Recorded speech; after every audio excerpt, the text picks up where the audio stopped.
So hello class 9, welcome to R K home tuition. আশা করছি তোমার সব ভালো আছো। তোমার তো আর হাতে গোনা কয়েকটি দিন মাত্র, তারপর শুরু হয়ে যাচ্ছে ফার্স্ট নিউ টেস্ট এক্সাম 2026-এ। তাই তোমাদের বাংলা বিষয়ে সবচাইতে গুরুত্বপূর্ণ চ্যাপ্টার ধীবর বৃত্তান্ত থেকে মান 5-এর আর মান 3-এর এমন বাছাই করা চারটি করে মাত্র 8টি প্রশ্ন দেখিয়ে দেবো। সেই 8টি প্রশ্ন ভালো করে প্র্যাকটিস করে যাও, তোমরা 100% শিওর 5 নম্বরের আর 3 নম্বরের ধীবর বৃত্তান্ত থেকে কমন পেয়ে যাবে।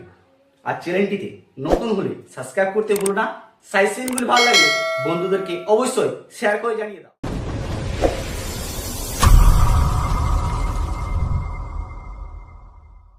দেখো ক্লাস 9, তোমাদের আজ সবচেয়ে গুরুত্বপূর্ণ চ্যাপ্টার বাংলা বিষয়ে ধীবর বৃত্তান্তের থেকে এমন বাছাই করা মান 3-এর মাত্র 4টি আর মান 5-এর মাত্র 4টি প্রশ্ন দেখিয়ে দেবো। এই চারটি 8টা প্রশ্ন ভালো করে প্র্যাকটিস করো। ধীবর বৃত্তান্ত থেকে যে প্রশ্ন দেখ তুমি কমন পেয়ে যাবে, নিশ্চিন্তে থাকো। কারণ তুমি আর কে হোম টিউশনকে ফলো করে সাবস্ক্রাইব করে প্রতিটা সেশন ভালো করে প্র্যাকটিস করো। দেখো এক একটি প্রশ্ন ভালো করে দেখে নাও। দেখো, যার চিন্তায় সে মগ্ন সেই ব্যক্তি শকুন্তলাকে ভুলে যাবেন। কে কাকে উদ্দেশ্য করে উক্তিটি করেছেন, তিনি কেন এমন উক্তি করেছেন।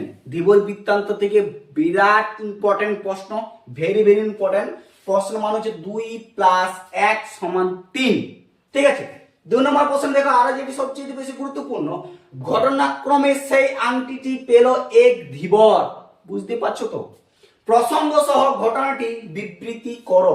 এটিও ধীবর বৃত্তান্ত থেকে 1 + 2 = 3 নম্বরের প্রশ্নের উত্তর। ভালো করে প্র্যাকটিস করো, এখনই তোমাদের সময় আছে। এই কটা দিন হাতে, এই সময় যদি পার করে যাও তাহলে সময়ের জন্য পস্তাবে। তাই এখন সময়টি একদম নষ্ট করো না, ভালো করে প্র্যাকটিস করো। ঠিক আছে, দেখো 3 নাম্বার, শকুন্তলা অপমানিত হলেন রাজসভায়। শকুন্তলার এমন অপমান হওয়ার কারণ কি? এই প্রশ্নটি ভেরি ইম্পর্টেন্ট। এই প্রশ্নটি তোমার পড়ার প্রায় 100% চান্স আছে, একদম গ্যারান্টি। ঠিক আছে, এই প্রশ্নটি ভালো করে প্র্যাকটিস করো। প্রশ্ন কি? শকুন্তলা অপমানিত হলেন রাজসভায়, শকুন্তলা এমন অপমান কারণ কি? ধীবর বৃত্তান্ত থেকে প্রশ্ন মান 3, ভেরি ইম্পর্টেন্ট। বারবার বলছি, এই প্রশ্নটি তোমার 100% শিওর পড়ার চান্স আছে। এই প্রশ্নটি আরামসে মুখস্থ করে দাও। ঠিক আছে, দেখো 4 নম্বর প্রশ্ন হচ্ছে, তোর জীবিকা বেশ পবিত্র বলে হয় দেখছি। বক্তা কাকে উদ্দেশ্য করে উক্তিটি করেছিলেন? কথাটি শুনে উদ্ধৃত ব্যক্তি কেমন প্রতিক্রিয়া দেখাও। কেমন আচরণ করেছিলেন তার প্রতিক্রিয়া দেখাও। এটিও প্রশ্ন মান 3, ধীবর বৃত্তান্ত থেকে। এই যে 4টি প্রশ্ন দিলাম, 4টি প্রশ্ন ভালো করে প্র্যাকটিস করো, একদম সময় নষ্ট করো না। আর তোমার শুধু বাংলা বিষয় নয়, প্রায় প্রতিটা বিষয়ে অলরেডি আমার চ্যানেলে ছাড়া হয়ে গেছে। প্রতিটা ভিডিও, প্রতিটা সাজেশন ভালো করে প্র্যাকটিস করো। সব সাবজেক্টে ছাড়া হয়ে গেছে অলরেডি। ঠিক আছে, দেখো লাস্ট অথবা তোমাদের একটা এক্সট্রা দিয়ে রাখলাম যদি কাজে লাগে। দেখো, মহারাজ এ সংবাদ শুনে খুশি হবেন। বক্তাকে মহারাজ নাম উল্লেখ করে খুশি হওয়ার কারণ নির্দেশ করো। এটিও প্রশ্ন মান 3-এর। এই যে তোমাদের 4টি প্রশ্ন দেখে দিলাম আর একটা এক্সট্রা। ঠিক আছে, 5 নম্বরের প্রশ্ন, 3 নম্বরের প্রশ্ন। এই 3 নম্বরের 4টি প্রশ্ন ভালো করে প্র্যাকটিস করো। ধীবর বৃত্তান্ত থেকে যেরকম তোমাদের স্কুলে কোয়েশ্চেন প্রিন্ট করুক তুমি কমন পেয়ে যাবে আরামসে। ঠিক আছে, প্রতিটা ভিডিও ভালো করে প্র্যাকটিস করো। সাজেশনগুলো ভালো লাগলে লাইক করতে কিন্তু ভুলো না। চলো এবার 5 নম্বরের প্রশ্নগুলো আমরা দেখে নিয়েছি। দেখো 5 নম্বর প্রশ্নগুলো দেখে নাও।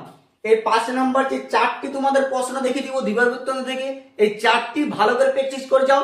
5 নম্বরে তোমাদের যেমনই কোয়েশ্চেন দেখ, এই 4টির মধ্যে তোমরা কমন পাবে। আমি অন্যদের মতো বলবো না যে মাত্র 2টি করো, 1টি করো। ভালো করে প্র্যাকটিস করে, যদি সাজেশন নাই কমন পেয়েছো তাহলে অমন সাজেশন কি প্রয়োজন। কিন্তু আমি যে সাজেশন দিচ্ছি 100% সে প্রতিটা কমন পেয়ে যাবে তোমরা। দেখো এক একটি ভালো করে দেখো। এখন মারতে হয় মারুন, ছেড়ে দিতে হয় ছেড়ে দিন। বক্তাকে এই উক্তির আলোকে বক্তার চরিত্র লেখো। ঠিক আছে, ধীবর বৃত্তান্ত ধীবরের চরিত্র দিয়ে দিতে পারে বা এই প্রশ্নটি তোমাদের ঘুরিয়ে দিতে পারে, কিন্তু দেবে প্রশ্ন মান 5। ঠিক আছে, দেখো বি, ধীবর বৃত্তান্ত নাট্যাংশের অবলম্বনে রাজার শ্যালকের চরিত্রটি বৈশিষ্ট্যের পরিচয় দাও। রাজ শ্যালকের চরিত্রের বৈশিষ্ট্যের পরিচয় দাও। এটা ভেরি মোস্ট ইম্পর্টেন্ট প্রশ্ন কিন্তু। ঠিক আছে, দেখো 3 নম্বর প্রশ্ন হচ্ছে, এখন থেকে তুমি আমার একজন বিশিষ্ট বন্ধু হলে। এই প্রশ্নটি বিশাল কমন যোগ্য, একদম মিস করো না। কারা পরস্পর বন্ধু হলেন, এমন বন্ধুত্বের কারণ কি ছিল? এটিও তোমাদের প্রশ্ন মান 5 কমন যোগ্য প্রশ্ন। ঠিক আছে, তাহলে লাস্ট প্রশ্ন হচ্ছে, মুহূর্তের জন্য রাজা বিহ্বল ভাবে চেয়ে রইলেন। রাজা কে? তিনি কিসের দিকে চেয়েছিলেন? তার এমন আচরণের কারণ লেখো। এটিও তোমার ধীবর বৃত্তান্ত থেকে প্রশ্ন মান 5, ভেরি ভেরি ইম্পর্টেন্ট। এই যে 4টি প্রশ্ন দিলাম, এই 4টি প্রশ্ন ভালো করে দেখে নাও। আর মান 3-এর যে প্রশ্ন একটু আগে যেগুলো দেখিয়ে দিলাম সেগুলো ভালো করে প্র্যাকটিস করো। ধীবর বৃত্তান্ত থেকে মান 3 আর মান 5 যেই দেখ তুমি করে আসতে পারবে। আর চ্যানেলটিতে নতুন হলে সাবস্ক্রাইব করতে ভুলো না। সাজেশনগুলি ভালো লাগলে বন্ধুদেরকে অবশ্যই শেয়ার করে জানিয়ে দাও।